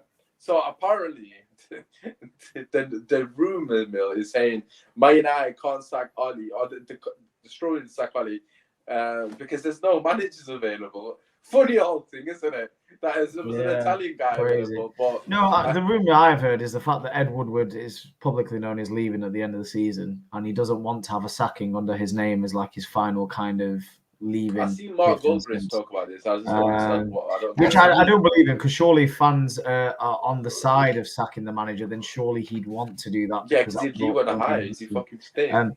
My debate on the Glazers, by the way, we haven't got enough time in the day, but I mean, look, he's now had £400 million to spend. Every single manager at United post Fergie has had, maybe Moyes probably didn't have as much, but he wasn't given the time. That was probably the only ruthless decision United have made post Fergie, funnily enough. So every manager has had the funds, every manager's had the backing. Yes, one or two signings here or there have not happened, i.e. a CDM or priorities, but in general, the managers have got what they've wanted as a whole. So it is now on the manager. For me, the biggest issue is Ollie, and Michael Owen chats a lot of crap, a lot of crap, but he did make sense for once. Just as much as the toe sucker, he made sense as well. But yeah, Michael Owen did make a lot of sense. Where look, the way United are made up now is individualism. It is literally individual players and hopeful of moments rather than an actual tactical element towards the game. That for me is not a good manager. Any manager with United's resources can buy any player that they want virtually in world football, and those players, because it's Man United and it's the players that they attract, will have slight moments like Ronaldo, like the other players, like Rashford, for example, where Rashford's injured by the way, and he's subbed him on by the way. I don't know if there you go, but they'll have moments. Do you guys have you guys seen the report? No. Rashford was actually injured. He's not trained for the last 2 days. Yeah. Oh wow. He's basically ill. He's recovering from illness. He's put him on the bench and he's fucking subbed him on. And he's left Martial on the bench. But this is what I mean. So with Ollie, look, for a manager whose only previous experience is Mulder and getting relegated with Cardiff, he has done the best that his managerial abilities can give him. He has done as good as he possibly can.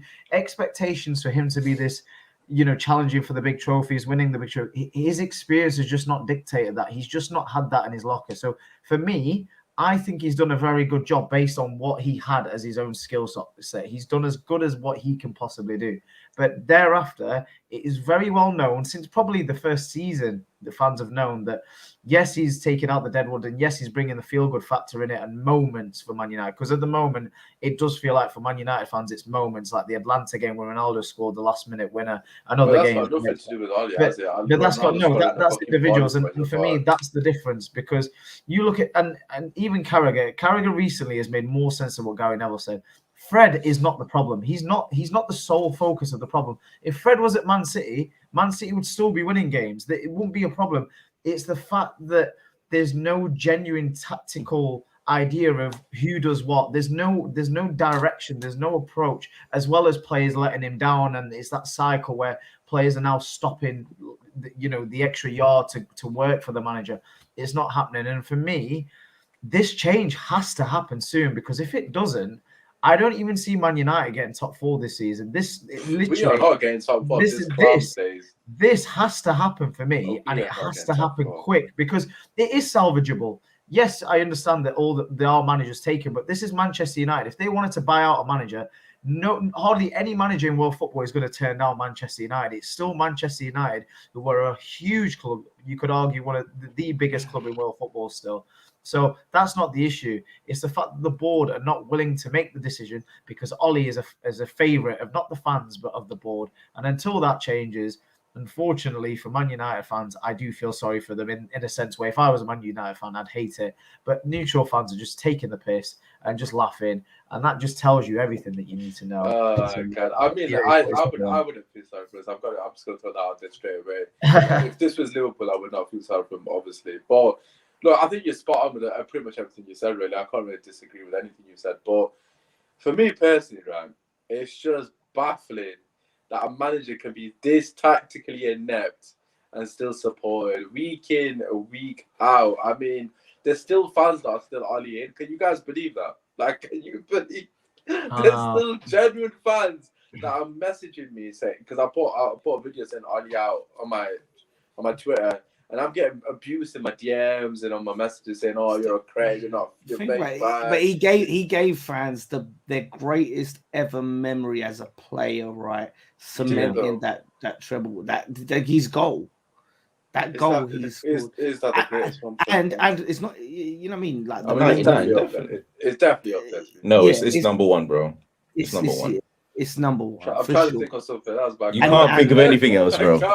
You can't. And there's probably a lot of other games that I remember losing, and Ollie's come on and won the game for them. And there's emotion there. Sometimes the heart overrules the head, and that's what's happening for a lot of your fans. Is they don't want to turn on the man. They want it to work. They wanted it to work because it was a dream. You think about it. You guys thought like, wow, we have found a gem here when you went on that run, and Rio got the contract out and said, right, on whatever bit of paper, write whatever you want on that and all this. Yeah, he was giving out, and you all thought like this was Dream Street, and fans don't want to let go of that dream.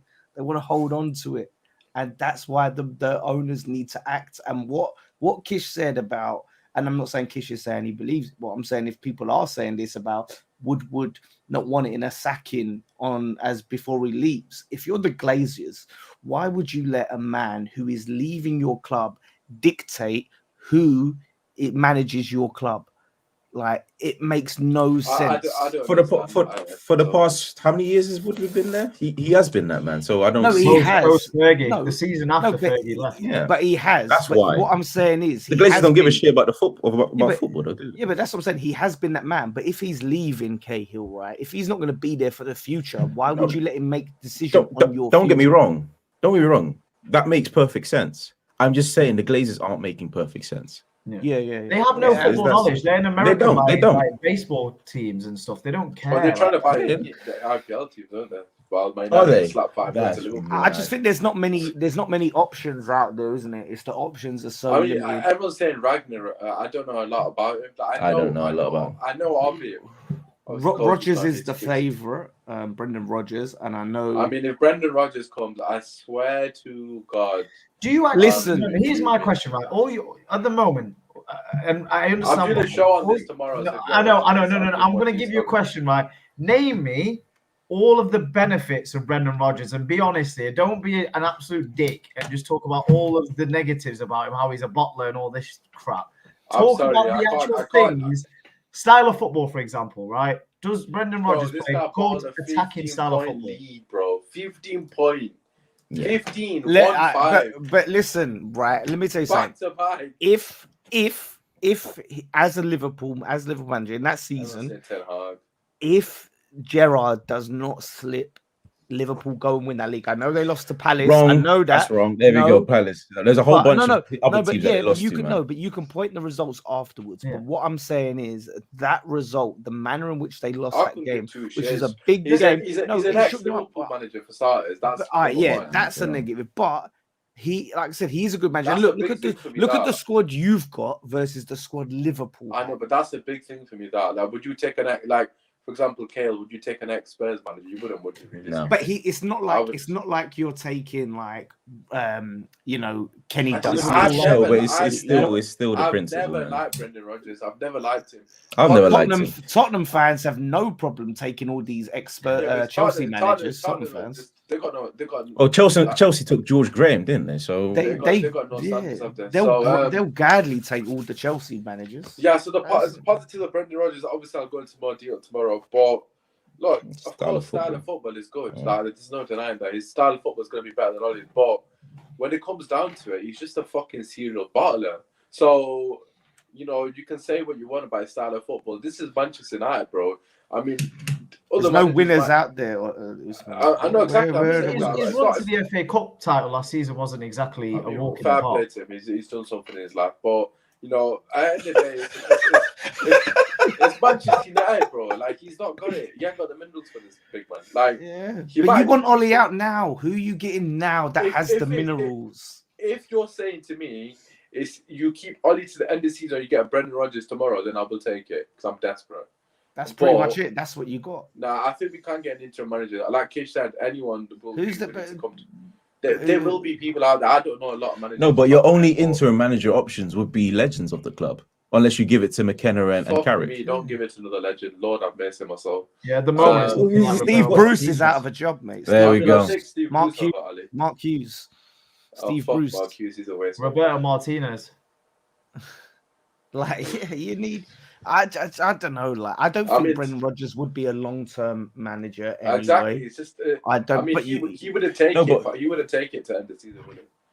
I mean, you're not getting Ten Hag right now. You're not getting him. He's doing big things with Ajax, and I think he wants to see how this. Is he doing big things with Ajax? Look at him in the Champions League. Have you not seen the Champions League? He's killing it. No, don't get me wrong. He's clearing the Champions League, but are they going to win it? No, I'm sure he wants to see. I'm sure he wants to see. They almost got to the final last time. They bottled that one, didn't they? Until it says, but now he's got Ale's firing on all cylinders. He's going to want to go again. Surely, what you said. I know, right? I know.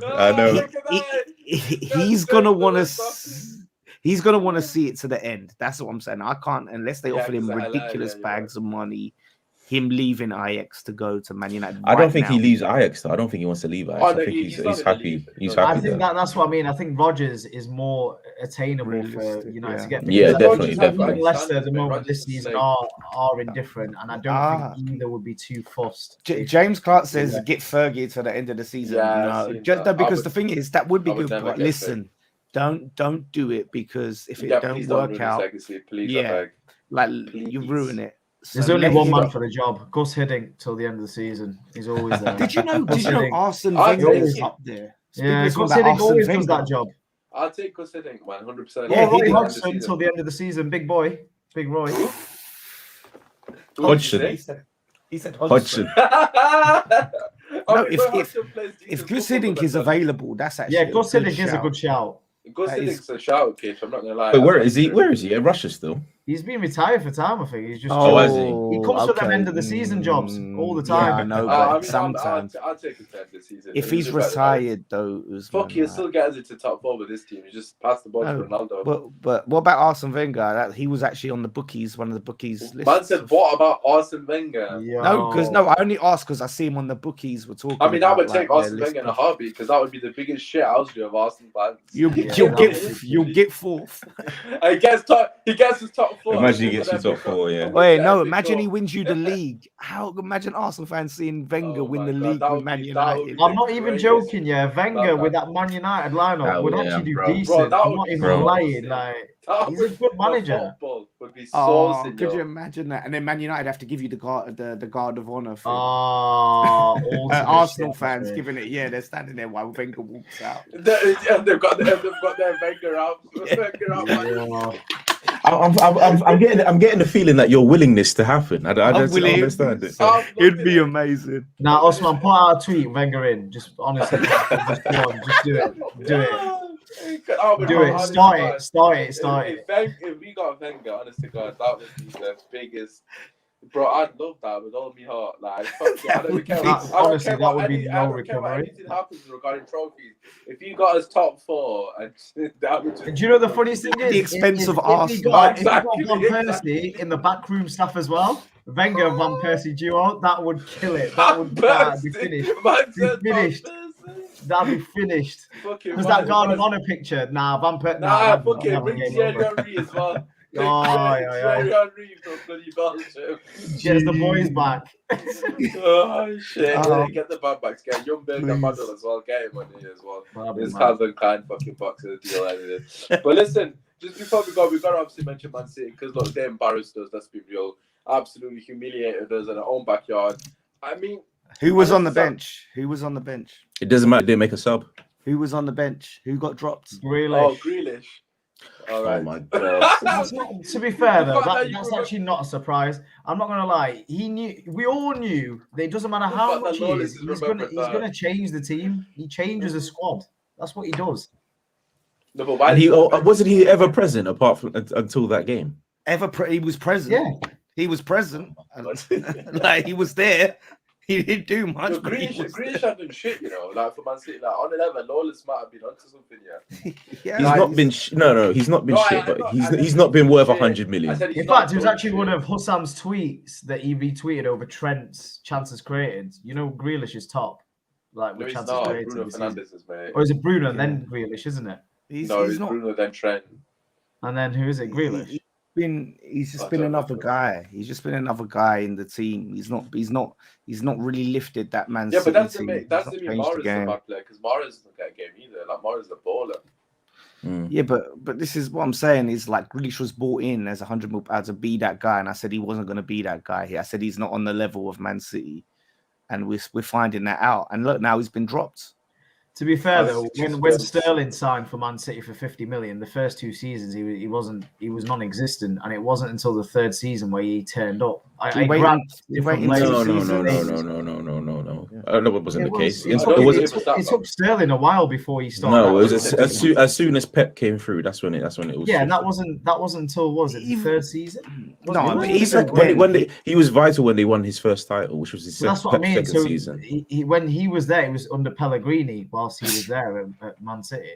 Yeah, okay, yeah. No, but I'm saying he still had a lot of influential games. He was a lot better. Like he still scores. He still scores. Would you say Grealish has been a flop? Then is what you're trying to say. So far, still time. We can judge him by the look. He might go on and do take bias aside. Do you know what it is though with you, Lawless? Like you can't. Every time Grealish has a good game, you're literally non-existent. Like you are literally and then the minute he has a bad game or the minute he's dropped, you are literally typing ASAP. Because I can see when that team sheet was up, I saw you typing on that WhatsApp chat. I knew it was happening. I knew exactly exactly what was happening. No, right, because this is the thing, right? Let's flip it the other way, Kish. Because Grealish will score in like a 5-0 game against Norwich, and you'll be like, Grealish, Grealish. Like, it was like the fourth goal. I told you, Grealish is doing it. No, from no, that no. side. That's me when West Ham lose the game. I'm ready. I'm like ready. Yeah, Lol. and That's me. Grealish. That Brentford game, I was ready for it. I'm not joking. Yeah, I know you was ready, and look how our fortunes turned. But no, what I'm saying is, Grealish. That's what I'm saying. Like he might do the little thing where he gets this one assist here, or he was brought in to be the guy that was gonna help cement that. I'm not gonna lie, I hate Liverpool, but when I saw that you'd beat him, I was like, oh, here we go. Like, honestly, I was like, I actually wanted to like hide in a cave. Do you know what? I literally I had to dust off my phone screen all the salt that was coming through WhatsApp. I was like, I was like in my head, I was thinking, there's no way he's gonna come home happy today, and that gave me joy. I'm not gonna lie. And then you won, and I was like, oh god, yeah. And Tottenham are back. He's gonna talk about Rice. He's gonna talk about how it's a home game and the fans. I knew exactly what you were gonna say. He didn't mention Rice, to be fair. No, but I did in the chat. But look, Rice, we want to talk about 100 million. You want to tell me that Grealish is about 100 mil. You want to tell me Rice ain't 100 mil. Grealish can't lace Rice's boots. And I know they're different positions, but Declan Rice, he's got a bigger future ahead of him than Jack Grealish. Do you think he will leave, though? Do you think at some point Rice will leave? Obviously it's a case of winning. It all depends on how we go, but it's not going to be like next season. If we do, he'll the more we progress, the longer he'll stay, and then it's all about if he moves, let's make sure we get a big money. We just need to get him to sign one more contract at least. But if he's smart, he won't. But this is the thing. Say you get top 4 at the end of the season, and Man City come calling with 100 million bid. What do you think happens? I think we say no. Like, because Moyes, top 4, then they've got authority to say no. Yeah, and this is the thing. Like, he's gonna be feeling a little bit more like, okay, like I'm not struggling. I'm not gonna push. I'm not gonna do a Harry Kane. And he's young enough where he don't need to do a Harry Kane. If he misses out on this season, he's 22 years old. Do you know what I mean? Like, at the end of the day, Moyes come out and said there was a bargain to be had in the summer for Declan Rice for 100 million. The bargain's gone, mate. You ain't get. You wanted that. You wanted 100 million. You ain't letting him go for no 100 million. I think he'll leave when he's 24. To be honest, 2 more years. Maybe. I mean, like I said, it all depends on how things go. But listen, like I said, his future, his ceiling is higher than the Jack Grealish. I'm telling you that he will go as Harry Redknapp once said about Frank Lampard. He will go to the very top of this game. And all the people that said about how Jack Grealish should be worth more than Declan Rice will be eating their words. Get your knife and fork ready, Kish. Get ready. Get your little napkin. Tuck your napkin in, and be prepared to eat those words, mate. I mean, there you go. That is the end of the podcast. Obviously, regarding Manchester City, very briefly, they're relevant. So yeah, we'll move on from that. Just quickly get more thoughts on Eddie Howe to Newcastle, and then we'll wrap it there because I think that's the only other talking point. Is there anything else? I feel like there's something else that's worth Chelsea drew against Burnley. Dean Smith got sacked. I completely forgot about Chelsea. We'll leave them out now. We ain't got time. Right, just very quickly, Kill, will come to you first. I know what your thoughts on Eddie Howe are from previous podcasts. Eddie Howe to Newcastle, do you think it's a decent appointment? It was the logical appointment. It doesn't mean logic will win out in the end. I mean, he'll get them playing a decent brand of football. Will he get them defensively ready to stay up this season? I doubt it. I doubt it very much. Fair enough. Kid, what do you reckon? Yeah, for me, it makes sense for now. It's a 2-year. I think he's got a 2-3 year deal. He's one of those managers, Premier experience. If they do go down, I see them coming straight back up because I think Eddie Howe will achieve that. But then after the 2-year period, I think even he knows he's not going to be their club legend. There's not going to be like a statue of him outside. After 2 years, he'll be shipped off and there'll be another opportunity. It might even be the case if he keeps him in the league at the end of the season and then someone comes up, of a high caliber, I can see him leaving at the end of the season as well. I really can tell you who their manager's going to be in 2 years. Emery? 100% Jose Mourinho. Yeah. 100%. I mean, it could be the end of the season because he might get sacked too, by the looks of it. But Jose Mourinho will be the next manager without a shadow of a doubt. Lawless, what do you reckon, Eddie Howe to Newcastle? Are you worried? They're coming for your throne. They're the only United left in the league. What are your thoughts? Only if we got relegated and we had to compete with them to get promotion. That's the only reason I'd be worried. Like, let's be real. It's a massive risk. Their defense is shit. He's not known for his defensive brilliance. Like at Bournemouth, they weren't a defensively solid team. He's got to come in now, try and change up this team. Dean Smith going Norwich, apparently. Dean Smith, manager.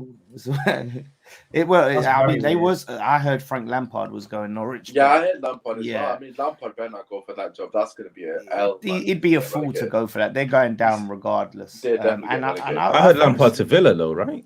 No, I heard Lampard to Norwich. Everyone's getting mixed around Norwich. I think this could get them relegated. He got relegated with Bournemouth. I can't see him being the guy to turn their fortunes around and sort that shit. Their squad ain't great. They got a few key players. I mean, this is risk. They might just scrape it, but it's not the one. They might as well stayed off with Steve Bruce, mate. I mean, they need to get. I mean, Steve Bruce would be massively disrespectful, man. But they would have been better off like waiting until the summer, and then it would have been. They would have had a much better situation. But they could get relegated. Eddie Howe. Still an option. Everyone's like hyping, and listen, remember when Eddie Howe was linked with the Arsenal job, and it's people like, oh, let's get Eddie Howe, and he was linked with. Let's look. Let's give him a chance. I know he only managed his boyhood club there in the Prem, but they were in the Premier League for 5 seasons, I believe. He's got players at Newcastle that have been there before, Bournemouth as well, in particular Wilson, who's done well for him. Let's see what happens. Let's see the next few. I want Ollie to get Norwich or Villa, to be honest, so they can get another relegation on his fucking season. Villa would actually do a really big job for Ollie. I'm not even gonna lie. You can't say it'll be a big job for him when he's managed Man United and he's been in Champions League and he's come second in the league. Like he'll get work. He's got some chops behind him. Like they're talking about task job or something in Turkey, something like that. They're talking about giving John Terry the job for crying out loud. Where Villa? Yeah. Oh my god. Anyways, I've seen someone put Steven Gerrard to Villa. Just very quickly, hopefully Newcastle get relegated. Wayne Rooney till the end of the season, yes or no? Man United. I mean, he probably injured Pogba in fucking training, won't he? So he's got experience. They're doing all right. He's doing all right at Derby, considering. I'm not gonna lie. You probably take him at Spurs, isn't it? You take him at Spurs. He's already got contact. To be fair, I'd love him to 2-foot tackle Harry Kane in training. That would be sweet. Oh man. Honestly, God, we didn't even ride Kane as much as we wanted to, man. The model professional. What more? Don't worry, I rank him enough anyway. He's our senior. Well, do you remember when Kane was back after that goal against Newcastle? Remember he was back. Did anybody say who was back? Tottenham fans. To be honest, listen, I will happily make a little candid bet that, listen, by the end of the season, he'll get 20 goals. How many has he got so far? I don't think he will. He's got, I think he's got one. No, I mean, in total, I think he'll get over 20 goals. In all comps. He got all comps. Okay, and just to be a bit more specific, I think he'll get 15 Prem goals. Oh, okay. Any goals that he scores in that fucking Conference League, I'm not counting. All right. He has 1 Prem goal so far with 11 games. Is it 11 games gone or 10? Yeah, 11 games. 11. Yeah, I'm telling you right now, he'll get more than 15 goals, league goals this season. I mean, I would expect him to score at least 14 in 27 games. So that's not 27 games. 27 games. Yeah, he should get in 14 in 27. Well, he's got one. Yeah, but he's got 1 in 11. Yeah, he'll get that. He'll get that under Conte. So Kane's back. So Kane will be back then under Conte. Hey, that's not back. That's not back for Harry Kane. 14 goals. Harry Kane. He'll probably want another 19 goals for Harry Kane. No, but a goal every other game isn't bad. He won't be worth anything come the end of the season. He keeps all. No, I will be massively surprised if he doesn't turn up and score goals like for fun. Just to finish on this, I'll tell you what's going to happen with Kane as well. So obviously Josie's going to Newcastle. Kane, right? Basically, come the end of the season, no one's going to want to sign him because he hasn't had a good season, and then he's going to sign a contract as Spurs. Yeah. I mean, to be fair, I've been paying attention to the Roma results. The decline has started now. Has it? Oh yeah, look at this guy. They've won like 1 game in 8 or something. The decline is it's now begun. It starts earlier now than it ever used to. So it's yeah. He was already. Did you hear his conference yesterday? He was blaming his players for not being able to score. He says it's not my fault. It's the players, they can't score. That's what he says. He might be right. Bear in mind that he's just signed Tammy Abraham for like 40 million, and he's just blaming his players for not scoring. I mean, he's not wrong, is he? I mean, Wassa just said, "How is Kane and Maguire?" I mean, he didn't say Maguire, but I did. How is Kane and Maguire in the England squad? Fuck me, that is an absolute madness, isn't it? How is Maguire in the England squad? I don't understand Maguire, but Kane. Was has always had an agenda on Harry Kane, man. He always has an agenda. But Maguire and Mings have been absolutely dog shit, and they both made it, and Tomori hasn't. I mean, what is going on? Ben White hasn't. Isn't even in the I knew you was going to bring up Ben White. But even Ben White. Craig Dawson hasn't. Let's bring up Craig Ben White Dawson. over Mings without. He doesn't get in the team. Get out of town with Craig Dawson. Craig Dawson's better than Ben White. It's like you can close that. Yeah, sure he is. You're European caliber. Virgil van Dawson, come on, man. But he is. Hey, did you see the? I think it was Who Scored or whatever. They the ratings. It had Virgil van Dawson at like a 7.8 and Van Dijk at like was it 6.2 or something rating. So he really is the new Virgil. I mean, he should have scored that header, but he hit the ball. But listen, we're gonna wrap it there because obviously we're gonna be on now otherwise. But listen, it's been an absolute pleasure as always. If you haven't already, please do slap a like on the video, subscribe to the channel. Obviously, if you're watching this on repeat, hopefully you guys have enjoyed it. I'm sure you have. I know me and Kale definitely have because we just sit back and watching these guys go to town as always. But listen, everyone's socials are down below. Before we go, Lawless, first and foremost, bro, let the people know where they can find you. At the Lawless on Twitter, West Ham Fan TV, everywhere else, doing our thing, fine, living life, enjoying it. Yes, you love to see it. Just quickly get the comments. Say thank you, James, Eddie, and the United Way. Appreciate all the love. Kish, where can the people find you, bro? Yeah, just find me weekly on Usman Talks United every Monday. I think you've got almost daily content out these days, keep a track of that, guys. And Instagram, Twitter, all the good stuff at Kish. Yes. And Kia, last but not least, Kojo's not here, mate. You're gonna have to work out. I know. Find you, bro. Free in Midfield on YouTube. Free in Midfield podcast on YouTube, Twitter, SoundCloud, Spotify, all the socials. That's where you'll find us. Free in Midfield. Yes. Obviously, the socials will be down below. Make sure you follow all of the shows, love and all that good stuff. Apart from that, we'll be back tomorrow, 8 o'clock, I believe. Talking. I mean, we'll just got some breaking news for some Man U fans, by the way. Fucking baby. No, you like this one. You really like this one. Ed Woodward in talks with Manchester United over taking a consultancy role at the end of the season. Anyways, that's the end of the show. Fuck this motherfucking club. Motherfuckers, join me tomorrow, 8 o'clock, and discuss this utter bollocks of a football.